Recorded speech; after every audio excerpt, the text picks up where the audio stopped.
ಈ ಶ್ಲೋಕವನ್ನು ಹೇಳ್ತಾರೆ. ವಿಶೇಷವಾಗಿ ನಾರಾಯಣಾಯ ಪರಿಪೂರ್ಣ ಗುಣಾರ್ಣವಾಯ ವಿಶ್ವೋದಯ ಸ್ಥಿತಿಲಯೋ ನಿಯತಿಪ್ರದಾಯ ಜ್ಞಾನಪ್ರದಾಯ ವಿಬುಧಾಸುರ ಸೌಖ್ಯ ದುಃಖ ಸತ್ಕಾರಣಾಯ ವಿತತಾಯ ನಮೋ ನಮಸ್ತೆ ಎಂಬುದಾಗಿ ನಾವು ದೇವರನ್ನ ಈ ರೀತಿಯಾಗಿ ಡಿಸ್ಕ್ರೈಬ್ ಮಾಡಬೇಕು, ವರ್ಣನೆ ಮಾಡಬೇಕು, ಉಪಾಸನೆ ಮಾಡಬೇಕಂತೆ. ಇದು ಸಂಸ್ಕೃತದ ಶ್ಲೋಕ. ಇದನ್ನು ಹೇಗೆ ನಾವು ಅರ್ಥ ಮಾಡ್ಕೊಳ್ಬೇಕು ಅಂತ ಹೇಳಿದಾಗ ಅದಕ್ಕೆ ಹೇಳ್ತಾರೆ ನಮೋ ನಮಃ ಅಂತ. ನಮೋ ನಮಃ ಅಂತ ಎರಡೆರಡು ಸಾರಿ ಶ್ಲೋಕದಲ್ಲಿ ಆಚಾರ್ಯ ಮಧ್ವರು ಹೇಳ್ತಾ ಇದ್ದಾರೆ. ನಮೋ ನಮಃ ಅಂತ. ನಮೋ ನಮಃ ಅಂದರೆ ನಮಸ್ಕಾರ ನಮಸ್ಕಾರ ಅಂತ. ನಾವು ನಮ್ಮಲ್ಲಿ ಭಕ್ತಿ ಅತಿಶಯವಾದಾಗ ಬನ್ನಿ ಬನ್ನಿ ಅಂತ ಹೇಳ್ತೀವಿ. ಒಂದೇ ಸಲ ಹೇಳಲ್ಲ. ಯಾರಾದರೂ ಅತಿಥಿಗಳು ಬಂದಾಗ ಬನ್ನಿ ಬನ್ನಿ ಅಂತ ಹೇಳ್ತೀವಿ. ಯಾಕೆಂದರೆ ಆದರ ಗೌರವ ಅನ್ನುವಂಥದ್ದು ನಮ್ಮ ಹೃದಯದಲ್ಲಿದ್ದಾಗ ಒಂದಲ್ಲ ಎರಡೆರಡು ಸಾರಿ ನಾವು ಹೇಗೆ ಅತಿಥಿ ಅಭ್ಯಾಗತರನ್ನು ನಾವು ಹೃತಪೂರ್ವಕವಾಗಿ ಸ್ವಾಗತಿಸ್ತೇವೆಯೋ ಅದೇ ರೀತಿಯಾಗಿ ಭಕ್ತಿ ಅತಿಶಯ ಜಾಸ್ತಿ ಆದಾಗ ನಮೋ ನಮಃ ನಮಃ ನಮಃ ಅಂತಕ್ಕಂಥ ಎರಡೆರಡು ಸಾರಿ ಪದಗಳನ್ನು ಬಳಕೆ ಮಾಡುವಂಥದ್ದು ಅದು ಭಕ್ತರ ಲಕ್ಷಣ. ಆದ್ದರಿಂದಾಗಿ ಆಚಾರ್ಯ ಮಧ್ವರು ನಮೋ ನಮಃ ಅಂತ ಹೇಳ್ತಾ ಇದ್ದಾರೆ. ಹೇಳುವಾಗ ಯಾರಿಗೆ ನಮಸ್ಕಾರ ಅಂತ ಕೇಳಿದ್ರೆ ನಾರಾಯಣಾಯ ಅಂತ ಹೇಳ್ತಾರೆ. ಎಂಥ ನಾರಾಯಣ, ಏನು ನಾರಾಯಣ ಅಂದ್ರೇನು ಅಂತ. ನಾರಾಯಣ ಅಂದರೆ ಅರ ಅಂದರೆ ದೋಷಗಳು ಅಂತ ಅರ್ಥ. ನ ವಿದ್ಯತೆ ಅರಾಹ ಅಂದರೆ ಯಾವುದೇ ರೀತಿಯಾಗಿರ್ತಕ್ಕಂಥ ದೋಷಗಳು ಇಲ್ಲ ಅಂತ ಅರ್ಥ. ಯಾವಾಗ ದೋಷಗಳು ಬರ್ತವೆ ಅಂತ ಕೇಳಿದ್ರೆ ಸತ್ವ ರಜಸ್ಸು ತಮಸ್ಸು ಅಂತಕ್ಕಂಥ ಗುಣಗಳು ಇದ್ರೆ ಮಾತ್ರ ಕಾಮ ಕ್ರೋಧ ಲೋಭ ಮೋಹ ಮದ ಮತ್ಸರ ಅಂತಕ್ಕಂತಹ ಈ ಎಲ್ಲ ದೋಷಗಳು ನಮ್ಮಲ್ಲಿ ಬರಲಿಕ್ಕೆ ಸಾಧ್ಯ ಆಗುತ್ತೆ. ಆದರೆ ಭಗವಂತನ ಸ್ವರೂಪ ಅನ್ನುವಂಥದ್ದು ಹಾಗಿಲ್ಲ. ಅವನು ಇಂತಹ ಯಾವ ಗುಣಗಳಿಂದ ಕೂಡಿಕೊಂಡಿಲ್ಲ. ಈಗ ವೇದ ಹೇಳುತ್ತೆ ನಿರ್ಗುಣ ನಿರಾಕಾರ ಅಂತ ಹೇಳುತ್ತೆ. ನಿರ್ಗುಣ ಅಂದ್ರೇನು? ಗುಣ ಇಲ್ಲ ಅಂತ ಅರ್ಥ ಅಲ್ಲ. ಅತ್ಯಂತ ಗುಣಸ್ವರೂಪಿಯಾಗಿದ್ದಾನೆ ಪರಮಾತ್ಮ. ಮತ್ತೆ ಹಾಗಾದ್ರೆ ಗುಣ ಇಲ್ಲ ಅಂದ್ರೇನು? ಗುಣ ಇಲ್ಲ ಅಂದ್ರೆ ಪ್ರಾಕೃತಿಕವಾಗಿರ್ತಕ್ಕಂತಹ ಅಂದ್ರೆ ಸತ್ವ ರಜಸ್ಸು ತಮಸ್ಸುಗಳಿಂದ ಕೂಡಿರ್ತಕ್ಕಂತಹ ಇಂತಹ ಗುಣಗಳು ಪರಮಾತ್ಮನಲ್ಲಿ ಇಲ್ಲ ಅಂತಾನೆ ಹೊರತಾಗಿ ಅವನಲ್ಲಿ ಪೂರ್ಣ ಗುಣಗಳೇ ಇಲ್ಲ ಅಂತಲ್ಲ. ಹಾಗಾಗಿ ಕಲ್ಯಾಣ ಅದ್ಭುತ ಗಾತ್ರ ಅವನು. ಅತ್ಯಂತ ಕಲ್ಯಾಣಕರವಾಗಿರ್ತಕ್ಕಂತಹ ಗುಣಗಳಿಂದ ಅವನು ಪೂರ್ಣನಾಗಿದ್ದಾನೆ. ಹಾಗಾಗಿ ಅಂತಹ ಯಾವುದೇ ರೀತಿಯಾಗಿರ್ತಕ್ಕಂತಹ ದೋಷಗಳು ಇಲ್ಲದೇ ಇರತಕ್ಕಂತಹ ನಾರಾಯಣನಿಗೆ ನಮಸ್ಕಾರ ಅಂತ. ಆಮೇಲೆ ಪರಿಪೂರ್ಣ ಗುಣಾರ್ಣವಾಯ, ಅವನಲ್ಲಿರ್ತಕ್ಕಂಥ ಗುಣಗಳು ಎಲ್ಲವೂ ಕೂಡ ಪರಿಪೂರ್ಣವಾಗಿವೆ. ಈಗ ನಮ್ಮಲ್ಲಿರ್ತಕ್ಕಂಥ ಆನಂದ, ನಮ್ಮಲ್ಲಿರ್ತಕ್ಕಂಥ ಸುಖ ದುಃಖ ಇತ್ಯಾದಿಗಳೆಲ್ಲ ಎಲ್ಲ ಕೂಡ ಒಂದು ಕ್ಷಣ ಇರುತ್ತೆ, ಮತ್ತೊಂದು ಕ್ಷಣ ಇರಲ್ಲ. ಅವನಲ್ಲಿರ್ತಕ್ಕಂತಹ ಸತ್ ಚಿತ್ ಆನಂದ ಅಂತಕ್ಕಂಥ ಗುಣಗಳು ಅತ್ಯಂತ ಪರಿಪೂರ್ಣವಾಗಿವೆ. ಇವತ್ತಿದ್ದು ನಾಳೆ ಇಲ್ಲದೆ ಇರುವಂಥದ್ದು ಅಲ್ವೇ ಇಲ್ಲ, ಯಾವಾಗಲೂ ಇರ್ತವಂತೆ. ಹಾಗಾಗಿ ಅವನು ಪರಿಪೂರ್ಣವಾದ ಗುಣ. ಅದಕ್ಕೆ ಎಕ್ಸಾಂಪಲ್ ಕೊಡ್ತಾ ಅರ್ಣವಾಯ ಅಂತ ಹೇಳ್ತಾರೆ. ಅರ್ಣವ ಅಂದ್ರೆ ಸಮುದ್ರ ಅಂತ ಅರ್ಥ. ಸಮುದ್ರದಲ್ಲಿ ಎಷ್ಟು ನೀರಿದೆ ಅಂತ ನಾವು ಎಣಿಕೆ ಮಾಡಲಿಕ್ಕೆ ಹೇಗೆ ಬರಲ್ವೋ ಅದೇ ರೀತಿಯಾಗಿ ಭಗವಂತನಲ್ಲಿ ಅತ್ಯಂತ ಕಲ್ಯಾಣಮಯವಾಗಿರ್ತಕ್ಕಂಥ ಗುಣಗಳು ಅವನಲ್ಲಿ ಸಮುದ್ರದ ಹಾಗೆವೆ ಅಂತೆ. ಅಂತಹ ನಾರಾಯಣನಿಗೆ ನಮೋ ನಮಃ ನಮಸ್ಕಾರ ನಮಸ್ಕಾರ ಅಂತ ಹೇಳ್ತಾ ಇದ್ದಾರೆ. ನಾರಾಯಣಾಯ ಪರಿಪೂರ್ಣ ಗುಣಾರ್ಣವಾಯ. ಆಮೇಲೆ ವಿಶ್ವೋದಯ ಸ್ಥಿತಿ ಲಯೋ ನಿಯತಿ ಪ್ರದಾಯ ಆಗಿದ್ದಾನೆ ಪರಮಾತ್ಮ ಅಂತ. ಯಾಕೆ ಇವತ್ತು ನಾವು ಅವನನ್ನು ಪೂಜೆ ಮಾಡ್ತೀವಿ, ಯಾಕೆ ನಾವು ಆರಾಧನೆ ಮಾಡ್ತೇವೆ ಅಂತ ಕೇಳಿದರೆ ಇಡೀ ಒಂದು ಸೃಷ್ಟಿ ಸ್ಥಿತಿ ಲಯ ನಿಯಮನ ಜ್ಞಾನ ಅಜ್ಞಾನ ಬಂಧ ಮೋಕ್ಷ ಅಂತ ಈ ಒಟ್ಟು 8 ಹೇಳ್ತಾರೆ. ಇಷ್ಟು 8 ಇವತ್ತು ನಾನು ಡಿಸ್ಕ್ರೈಬ್ ಮಾಡ್ಲಿಕ್ಕೆ ಟೈಮ್ ಇಲ್ಲ ಇವತ್ತು. ಅಂತೂ ಜಗಜ್ಜನ್ಮಾದಿ ಅಷ್ಟಕರ್ತೃತ್ವವನ್ನು ಬ್ರಹ್ಮಸೂತ್ರಗಳಲ್ಲಿ ಹೇಳ್ತಕ್ಕಂಥ ಎಲ್ಲ ಗುಣಗಳು ಅದು ಪರಮಾತ್ಮನಲ್ಲಿವೆ ಅಂತ. ಅಂದರೆ ಸೃಷ್ಟಿ ಮಾಡ್ತಾನೆ, ಸ್ಥಿತಿ ಅಂದರೆ ನಮ್ಮನ್ನು ಸಂರಕ್ಷಣೆ ಮಾಡ್ತಾನೆ, ಪ್ರಳಯ ಕಾಲದಲ್ಲಿ ಸಂಹಾರ ಮಾಡ್ತಾನೆ, ನಿಯಮನ ಮಾಡ್ತಾನೆ, ಕಂಟ್ರೋಲ್ ಮಾಡ್ತಾನೆ, ಜ್ಞಾನ ಅಜ್ಞಾನ ನಿಯಮನ ಜ್ಞಾನ ಅಜ್ಞಾನ ಜ್ಞಾನವನ್ನು ಕೊಡ್ತಾನೆ, ಅಜ್ಞಾನವನ್ನು ಕೊಡ್ತಾನೆ, ಅಜ್ಞಾನದಿಂದಾಗಿ ಬಂಧನವನ್ನು ಮಾಡ್ತಾನೆ. ಆ ಬಂಧನದಿಂದ ನಾವು ಅವನಿಗೆ ಶರಣಾಗತಿ ಆದರೆ ಮೋಕ್ಷವನ್ನು ಕೂಡ ಪರಮಾತ್ಮ ಕೊಡ್ತಾನಂತೆ. ಹಾಗಾಗಿ ಈ 8 ಗುಣಗಳು ಭಗವಂತನಲ್ಲಿ ಇದೆ ಎಂಬುದಾಗಿ ನಾವು ಉಪಾಸನೆ ಮಾಡಬೇಕಂತೆ. ಹೀಗೆ ವಿಶ್ವೋದಯ ಲಯೋ ನೀತಿ ಪ್ರದಾಯ.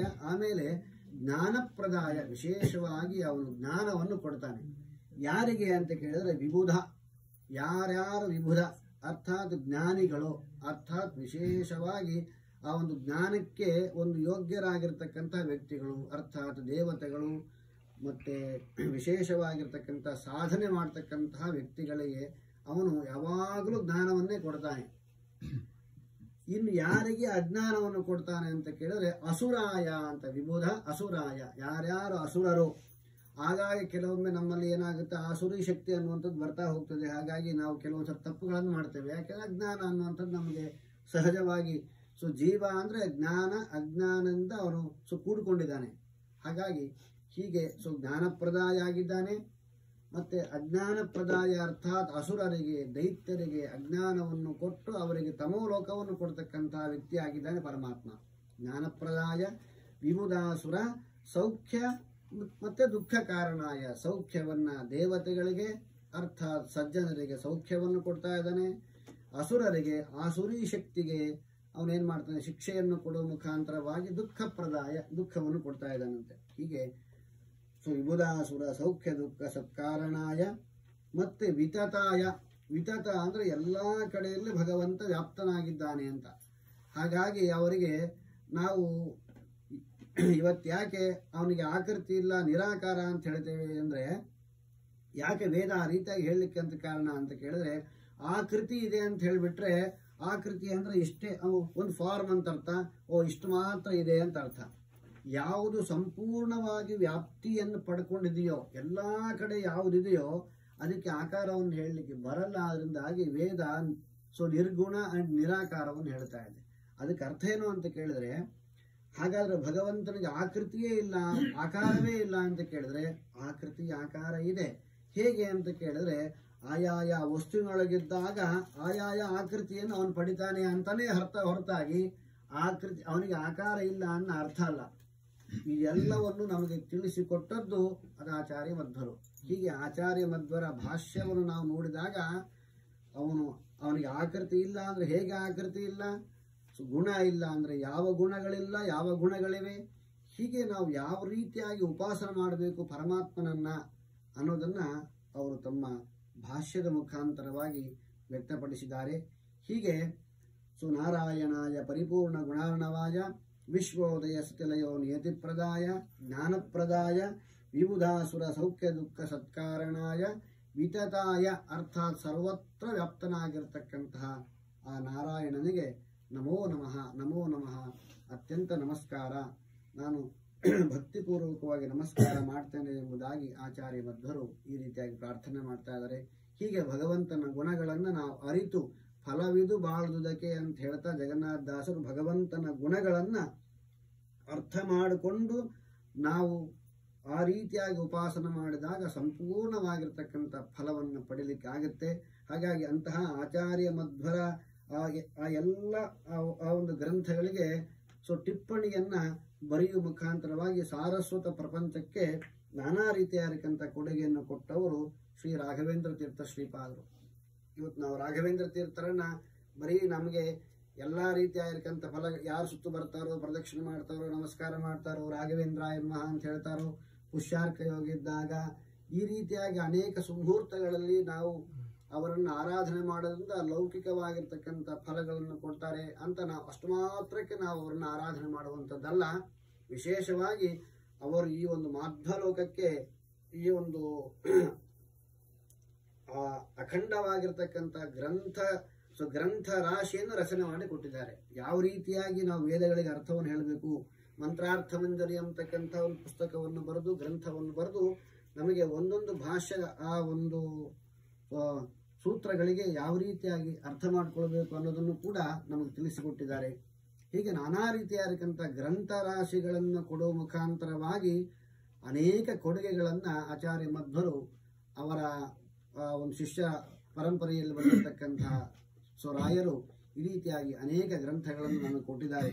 ಹಾಗಾಗಿ ರಾಯರನ್ನ ನಾವು ಕೇವಲ ಪವಾಡ ಪುರುಷರು ಅಂತ ಅಷ್ಟಕ್ಕೆ ಮಾತ್ರ ನಾವು ಆರಾಧನೆ ಮಾಡದೆ, ನಮಗೆ ವಿಶೇಷವಾಗಿರ್ತಕ್ಕಂಥ ಜ್ಞಾನಪ್ರದವಾಗಿರ್ತಕ್ಕಂಥ ಗ್ರಂಥ ರಾಶಿಯನ್ನು ನಮಗೆ ಕೊಟ್ಟು ಪರಮೋಪಕಾರ ಮಾಡಿದ್ದಾರೆ. ಹಾಗಾಗಿ ಇವತ್ತು ಅವರ ಈ ಪರಿಮಳ ಅಂತಕ್ಕಂಥ ಗ್ರಂಥ ಅತ್ಯಂತ ಶ್ರೇಷ್ಠವಾಗಿರ್ತಕ್ಕಂಥ ಗ್ರಂಥ ಅಂತೇಳಿ ಅವರ ಆ ಒಂದು ಗ್ರಂಥ ರಾಶಿಯಲ್ಲಿ ಅದು ಪರಿಮಳಕ್ಕೆ ಅತ್ಯಂತ ಒಂದು ಮಹತ್ವದ ಸ್ಥಾನವನ್ನು ಪಡಿತಾ ಇದೆ. ಈ ರೀತಿಯಾಗಿ ಸೊ ರಾಯರನ್ನ ಅರ್ಥಾತ್ ಎಲ್ಲ ರೀತಿಯಾಗಿರ್ತಕ್ಕಂಥ ಪೀಠಾಧಿಪತಿಗಳನ್ನ ಅವರು ಕೇವಲ ಪವಾಡ ಪುರುಷರು ಮಾತ್ರ ಅಂತ ನಾವು ಆರಾಧನೆ ಮಾಡೋದಲ್ಲದೆ ವಿಶೇಷವಾಗಿರತಕ್ಕಂಥ ಜ್ಞಾನವನ್ನು ಕೊಡ್ತಕ್ಕಂಥ ಸಾಮರ್ಥ್ಯ ಮತ್ತು ಜ್ಞಾನ ರಾಶಿಯನ್ನ ನಮಗೆ ಕೊಟ್ಟಿರ್ತಕ್ಕಂಥ, ನಮಗೆ ಕೊಟ್ಟು ಪರಮೋಪಕಾರ ಮಾಡಿದ್ದಾರೆ, ಜ್ಞಾನಪ್ರದಾಯ ಆಗಿದ್ದಾರೆ ಅಂತ ನಾವು ಆ ರೀತಿಯಾಗಿ ನಾವು ರಾಯರನ್ನು ನಾವು ಚಿಂತನೆ ಮಾಡಬೇಕಂತ. ಹೀಗೆ ಸೊ ರಾಯರು ಮಾತ್ರ ಅಲ್ಲ, ವ್ಯಾಸತೀರ್ಥರಾಗಿರ್ಬೋದು, ವಾದಿರಾಜರಾಗಿರ್ಬೋದು, ದೇವತೀರ್ಥಗಳಾಗಿರ್ಬೋದು, ಹೀಗೆ